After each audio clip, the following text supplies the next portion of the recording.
Olá, meus amores do 8º ano. A Pro está de volta com mais uma aula. E é a aula de número 16, certo? E nessa aula de número 16, gente, olha só.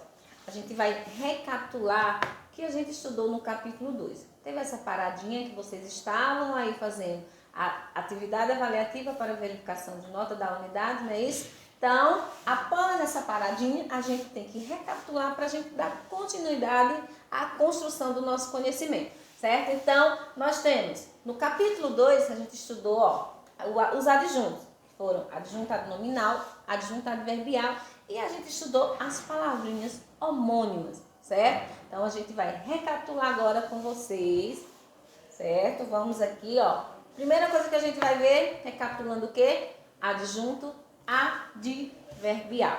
Então, lembre-se, vamos diferenciar que é função sintática e o que é função morfológica, então a classe gramatical. Função morfológica e classe gramatical é a mesma coisa, certo? Mas quando passa para função sintática, é a função da palavra dentro do texto ou no contexto, certo? Então, os advérbios, gente, que a gente aprendeu, vocês já estão no 8º ano, vocês já sabem as 10 classes de palavras, certo? Então, substantivo, pronome, advérbio, verbo, conjunção, interjeição, preposição, numeral, artigo, definido, indefinido. Então, vocês já sabem as 10 classes de palavras. Então, classificando gramaticalmente, classe gramatical, os advérbios vão ter função sintática lá dentro do contexto, lá dentro da frase vai ter função sintática de adjunto adverbial. Então, lembre, todo adjunto adverbial, certo? Que é a função sintática da palavra,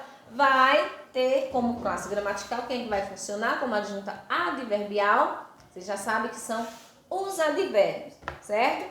E a gente também estudou adjunto adnominal. Pronto.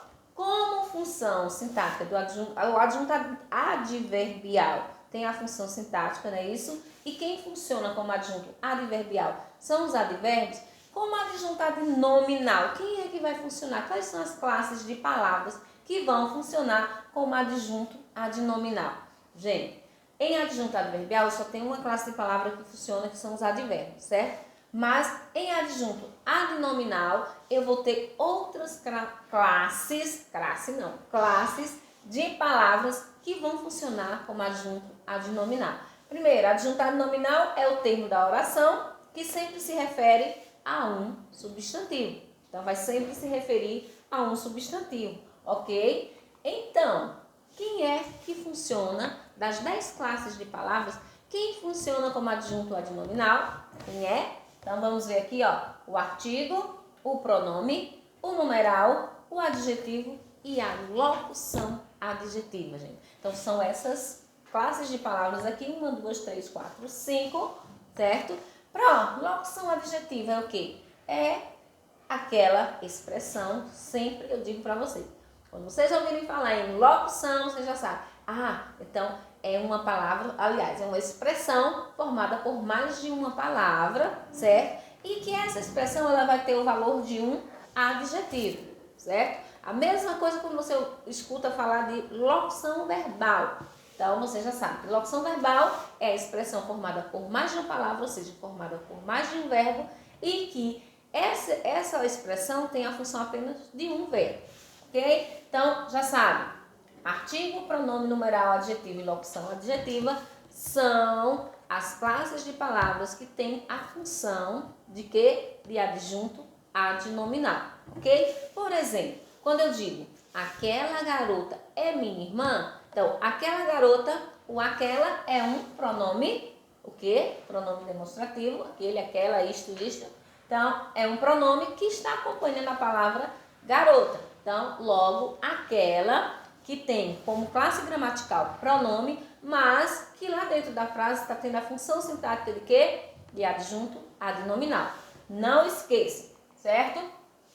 Vimos também no capítulo 2 as palavras homônimas. Lembram? São aquelas palavras que têm a classificação, olha só, como é que elas se classificam? Em homógrafas, heterógrafas e as homônimas perfeitas. Gente, palavras homônimas, então, são aquelas palavras que estão relacionadas justamente à estrutura fonológica. Por que a estrutura fonológica?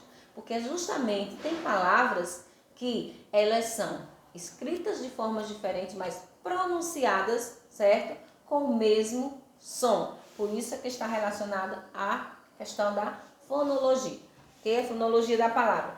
E elas se classificam em homógrafas, heterógrafas e homônimas perfeitas. O que são palavras homógrafas, certo? Quais são as homógrafas, as heterógrafas e as homônimas perfeitas? Então, as homônimas perfeitas são aquelas justamente, como o próprio nome já diz, não tem diferença nenhuma, certo? Nem na escrita e nem na pronúncia, ok? As homógrafas, como homo, né? A gente já viu em todas as aulas, as homógrafas, as heterógrafas e as homônimas perfeitas. O que é que a gente viu também no capítulo 2? Observe aqui, ó. A gente viu a questão de polissemia da palavra. O que é? Quando é que eu vou ter uma palavra polissêmica, certo? Então, falando de polissemia da palavra, então, é quando eu tenho uma palavra em que ela tem essa palavra, essa mesma palavrinha, ela vai ter mais de um significado. Vai depender o quê? Dependendo do seu contexto que ela está empregada. Então, polis indica multiplicidade de algo e semia indica o quê? Significado. Então, polissemia é o quê? É a palavra que tem vários significados, e o que vai diferenciar é o quê? É o contexto que ele está sendo empregado. Por exemplo, a palavra ponto.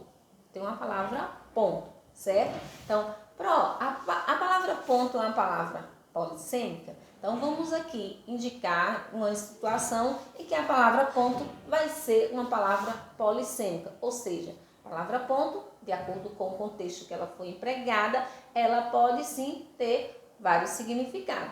Quando eu digo estou no ponto de ônibus, então esse ponto aí nesse contexto, a palavra ponto, significa que eu estou na parada de ônibus, não é? Aí quando o meu aluno diz assim, eu ganhei um ponto em português porque acertei, né? Acertei a resposta. Então, é a mesma palavra, só que está sendo utilizada com significados diferentes. Então, quando eu digo eu ganhei um ponto, não é? Já quando eu digo então, o ponto de ônibus, esse ponto aí não é o mesmo ponto que eu ganhei na disciplina de língua portuguesa. Então, nesse contexto todo, a palavra ponto é uma palavra polissêmica, certo? Então, está trabalhando a polissemia da palavra ponto, certo?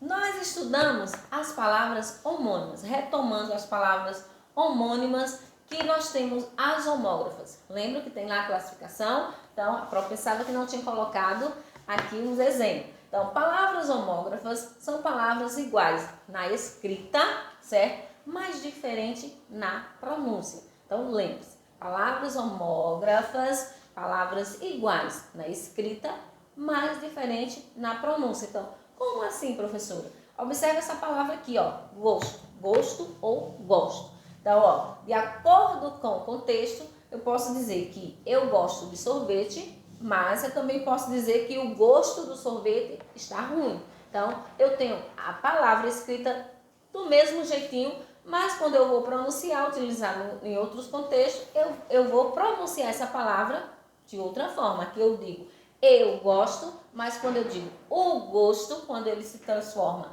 em substantivo, aí a pronúncia já é outra. Então, esse gosto aqui chama-se uma homônima, no caso da classificação de homógrafa. Por quê? Porque é escrita igual, mas pronúncia diferente.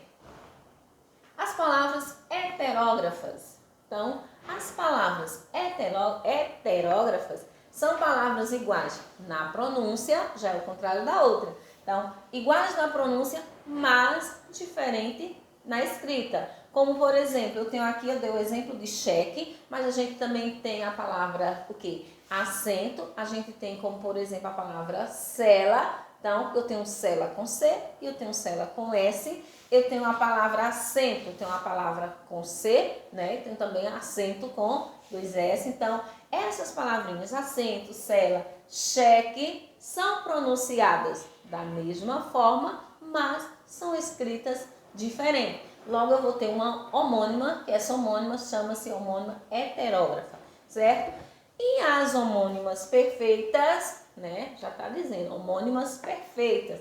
É aquela palavrinha que é tanto na pronúncia como na escrita, pronunciada igual e escrita igual. Por exemplo, a palavra verão. A palavra verão, né? Eu posso dizer que o verão chegou, né? E posso dizer que eles verão, no caso, verão o seu fim. Então, quando eu tenho uma palavra que é escrita da mesma forma e pronunciada da mesma forma, eu vou ter uma homônima perfeita, ok? Então, nossa aula de revisão termina aqui. Um beijo a todos e fiquem com Deus.